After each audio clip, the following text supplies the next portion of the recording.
Hey folks, welcome back to the farm. We are going to celebrate 4th of July today, and we have to make a side dish to take over to my cousin's house. We're making a couple actually, but we're only going to do a video on one because you've seen the other. It's called corn casserole, so stick around, we'll show you how to make it.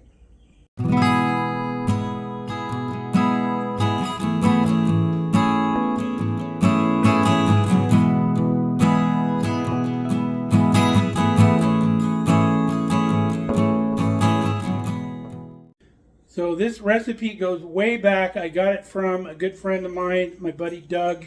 We used to work together. In fact, my first day at work, I worked with him and really enjoyed his company, and we were kind of friends ever since.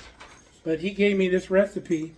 Doug was known for his meticulous handwriting, and this is still in his handwriting, corn casserole. So Ramona is going to help us with this because she's here visiting and we love to cook together. So I'll give you a shot of this recipe real quick. I'm going to turn it sideways and then you can screenshot it and then rotate it on your phone or wherever you're going to print it off of or copy it off of. So there it is.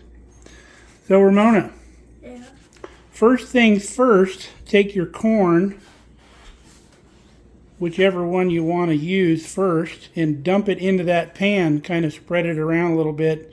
Don't dump it in one pile. Not that it'll matter too much. And then tap the bottom of the can, make sure all that corn's out of there. So we're using one whole can of whole kernel corn, drained. We drained it before we started. Now we'll do that in a minute, or you can do it with a fork real quick if you want. It's not a real big deal. We're going to mix all this in the pan. So now take your other corn, which is a whole can of cream corn, and dump it in there too. Okay. And then whatever you can't get out, just rake it out with a fork.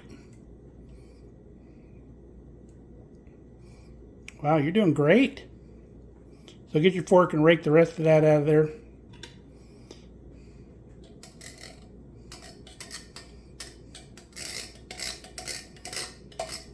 You got it?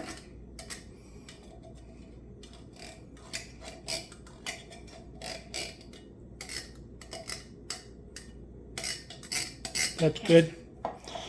Now we're going to take one box of Jiffy corn muffin mix. You're going to spread that all around in the pan. Try not to get any on the counter. Just kind of dump it around a little bit. Perfect. All of it? Yeah, is it all in there? Tap it on the bottom if you have to. Look at that. Well, turn it upside down. Tap it on the bottom. There you go. Is it all out now? Yeah. All right. So just break up those big clumps. With my hands or with... Yeah. Now you're going to take this cup, 1/3 cup of milk, whole milk, dump it over the top. Okay. Back and forth all over. Now put the cup over here next to you.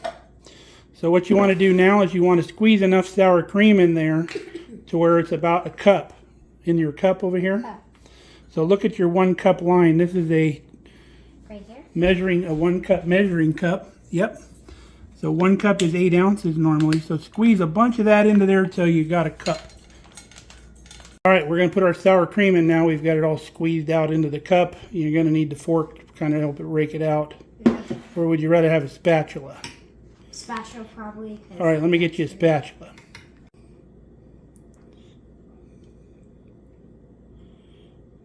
You're doing great. We'll come back when she's got all of that out of there. All right, we got all our sour cream in the pan, so now what I want you to do, Ramona, is just we're going to stir all this into the pan. All this is going to get stirred together. Like that. You want to incorporate all the ingredients. So just keep going around in the circle and around the pan so it all looks mixed. Don't go too fast. You'll be slinging it out of the pan. Go all the way to the sides when you stir. There you go. Doing great, kid. You can change directions if you want, whatever you want to do. Make sure you're spreading sour cream so where all the sour cream can get over here into the corner too. There you go.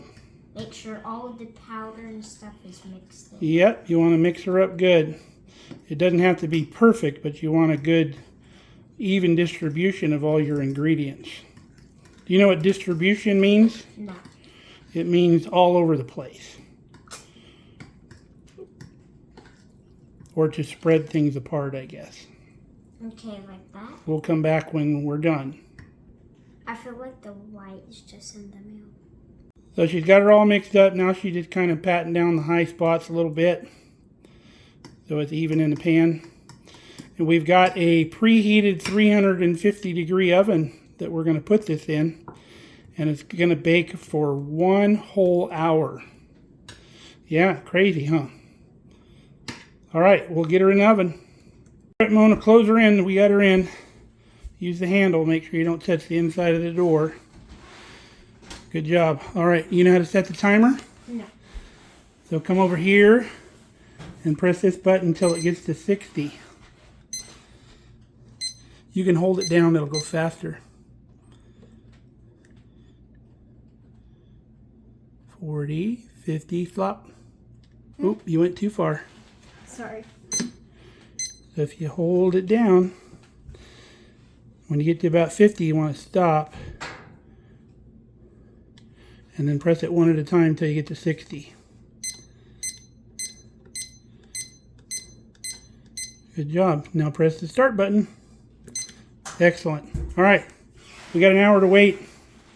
Now, way back when at work, we had some fantastic cooks working there. We used to have some just phenomenal potlucks on special occasions because we were always working holidays because it's a 24-hour place. There was no going home if you were scheduled to work.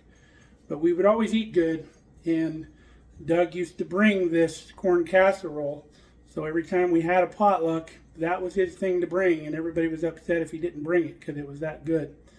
Now, when I make this stuff, we don't eat it all. It'll get cold, and we'll put it in the fridge. We'll wrap it up. I can eat this stuff cold. It's really, really good cold. And then you could even take it and fry it like polenta. Once it gets cold, cut it into little strips, and you could fry it up. It'd be fantastic. All done after an hour in the oven. Looks and smells yummy. What do you think, Ramona? Don't touch the pan. Ooh, it smells really good. Yeah. We gonna go do fireworks now? Cool. All right, let's get loaded up. All right, we're gonna get loaded up. Going to the cousin's house for fireworks and dinner. So hope you all had a safe 4th of July and everything came out all right. Till next time, stay safe, stay healthy. We love you guys. Thanks for watching. See ya.